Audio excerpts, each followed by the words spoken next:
Mr. Speaker, it is not the business of this House to increase any tax. Kenya's political scene just got hotter. Suna East MP Junet Mohamed dropped a bombshell, warning President William Ruto, raise taxes in 2025 and you are on your own. What does this mean for Kenya's future?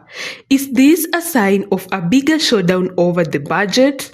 Buckle up. This is the story of a nation at a crossroad, and we are diving deep in the next 10 minutes. We are here to safeguard the interest of the public, Mr. Speaker. Let's start with the basics.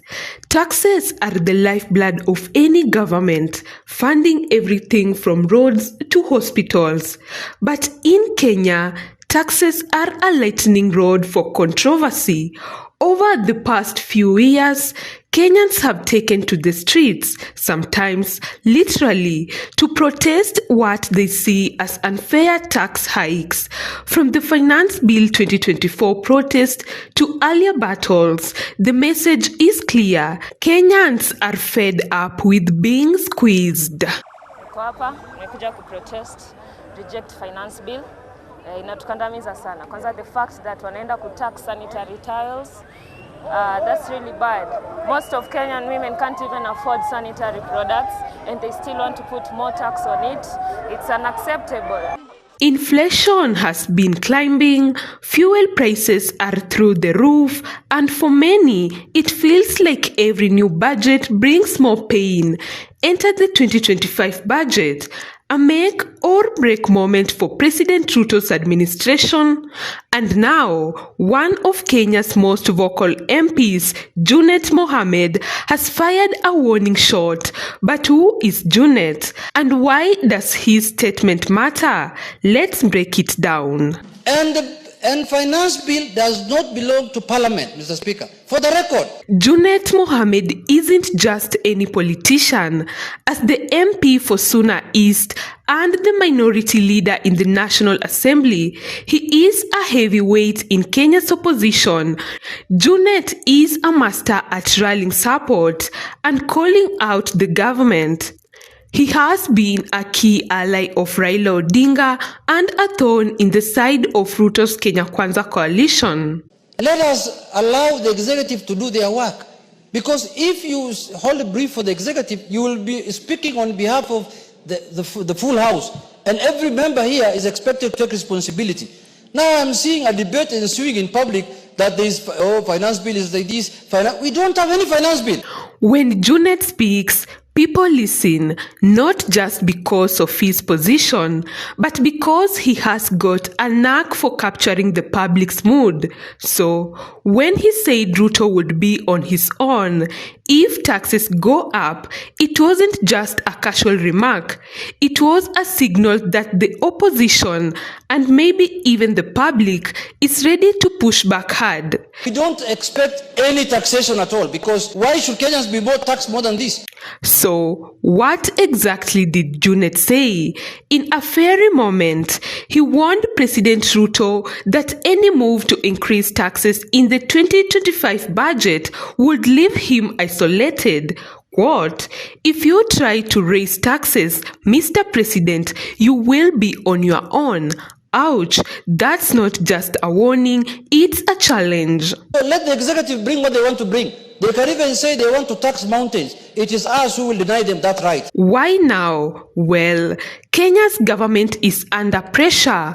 On one hand, they need revenue to fund big projects like the Hustler Fund or infrastructure and to manage the hefty national debt. On the other, Kenyans are saying enough is enough. Junet's statement comes as the 2025 budget is being drafted, a time when tensions over taxes are already sky high. The executive to prepare it in their form and shape, and then it comes to Parliament, and that's why certain bills, there's extensive public participation, Mr. Speaker.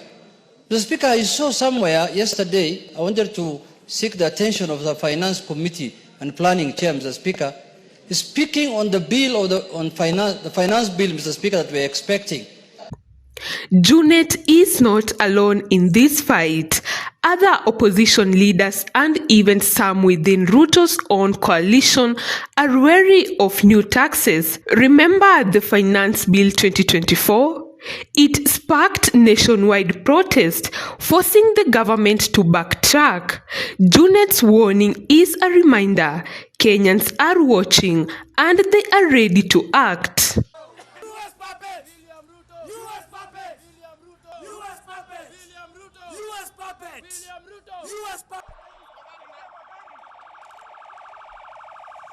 Niko hapa nimekuja kuprotest reject finance bill.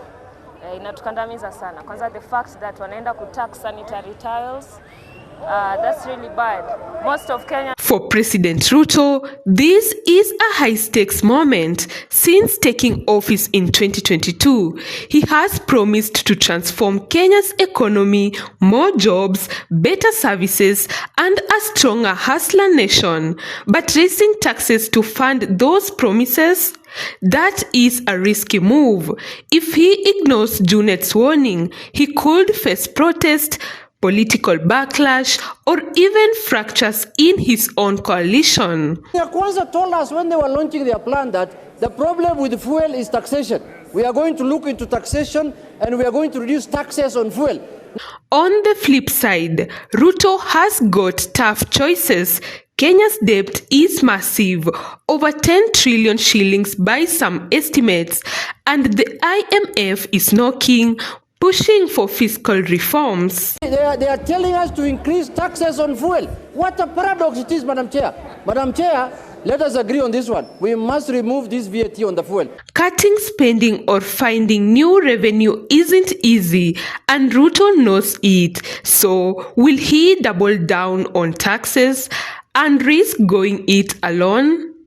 Like Junet warned, or will he find another way? I promise you there will be a revolution in this country if this one passes. I promise you. I promise you. I promise you.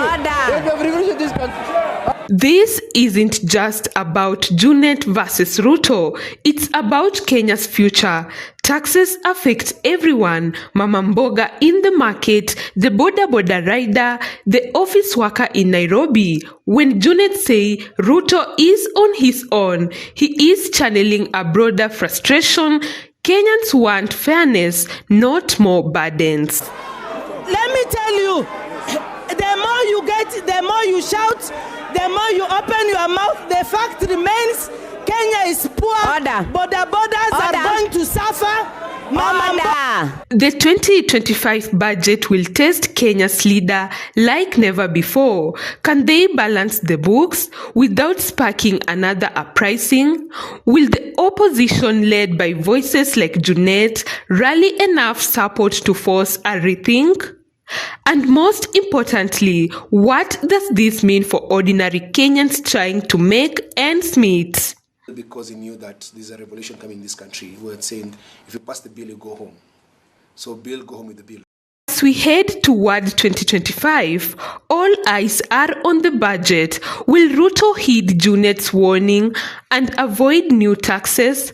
Or will he push forward, betting he can weather the storm? One thing is for sure, Kenya's political arena is about to get intense.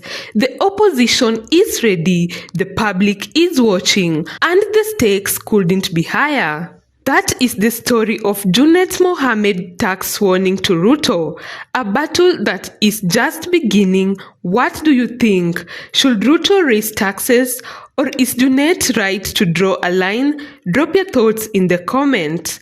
Newsroom, Maisha TV. My name is Joy Madoya.